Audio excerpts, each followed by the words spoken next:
নির্মমতা সেদিন শুরু হয়েছিল, কিন্তু তারপরে কিন্তু 12টি বছর পার হয়ে গেছে। তারপর কিন্তু 2024-এর জুলাই গণঅভ্যুত্থান হয়েছে। আমরা এর ভিতরে কিন্তু অনেক আন্দোলন হয়েছে, অনেক আন্দোলন যেমন হয়েছে, অনেক শহীদ হয়েছে, অনেক গুম খুন হয়েছে।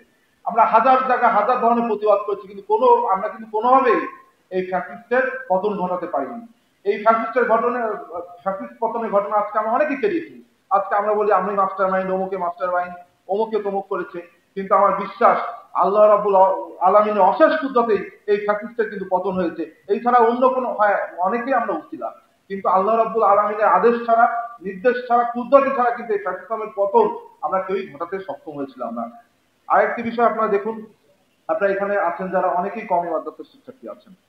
কওমি মাদ্রাসা আমরা একটি কনসার্ন, সেটা হচ্ছে আমরা দেখছি যে কওমি মাদ্রাসার শিক্ষার্থীরা দীর্ঘ 12 বছর, 10 থেকে 12 বছর তারা শিক্ষা অর্জন করে তারা একটি সার্টিফিকেট পায়। সেই সার্টিফিকেট পাওয়ার পর তাদের বেশিরভাগের কিন্তু চাকরির জায়গাটা কিন্তু খুবই সীমিত। আমি যেমন জেনারেল লাইনে পড়েছি, বা একজন মাদ্রাসা শিক্ষার্থী তার যেমন চাকরির অসংখ্য অপশন আছে, একজন কওমি মাদ্রাসা শিক্ষার্থীর কর্মসংস্থান কিন্তু খুবই সীমিত। তিনি বেশিরভাগ সময় যেহেতু কওমি মাদ্রাসায় শিক্ষা ব্যবস্থায় আপনার এখানে বাংলা, ইংরেজি বা সমসাময়িক সাবজেক্ট গুলোকে অ্যালাউ করা হয় না, তার ফলে আমাদের কর্মসংস্থান সীমিত হয়ে যাচ্ছে। এই জন্য আমাদের মনে হয় যে কওমি মাদ্রাসার শিক্ষা ব্যবস্থাকে আধুনিকরণ করা প্রয়োজন, যার মাধ্যমে কওমি মাদ্রাসার শিক্ষা ব্যবস্থা তো আল কুরআন না যে পরিবর্তন করা যাবে, অবশ্যই পরিবর্তন করা যাবে, এই শিক্ষা ব্যবস্থাকে আধুনিকরণ করা যাবে। সুতরাং আমি আপনার কাছে অনুরোধ করব, আপনারাও এই ব্যাপারে সজাগ থাকবেন, যেন কওমি মাদ্রাসার শিক্ষা ব্যবস্থাটিকে আধুনিকরণ করা যায়, যেন আমাদের কর্মসংস্থানের যে পরিধি সেটাকে আরো পরিবৃদ্ধি করা যায়। একই সাথে আপনারা দেখেছেন যে আগে দীর্ঘ 1.5 বছর মতন হয়ে গেল, এখনো কিন্তু বাংলাদেশে একটি সংকটময় সময় চলছে।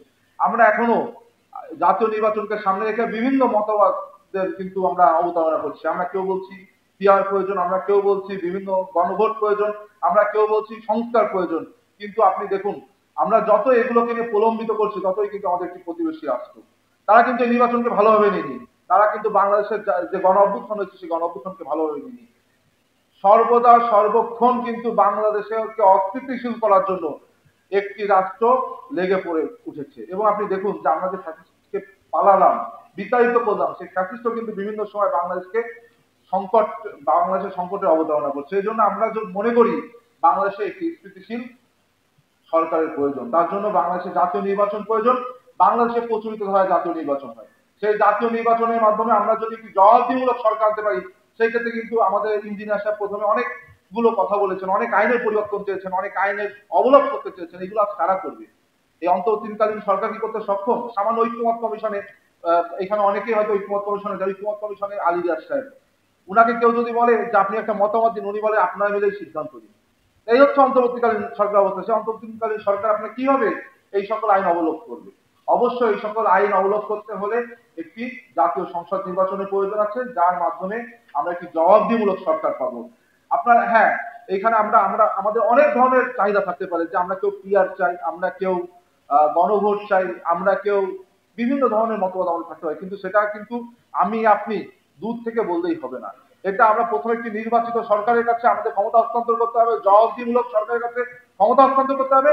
তারাই আমাদের প্রতিনিধি হিসেবে সেইগুলো কিন্তু জাতীয় সংসদে পাশ করবে, এবং এরই মাধ্যমে কিন্তু বাংলাদেশকে স্থিতিশীল করা সম্ভব।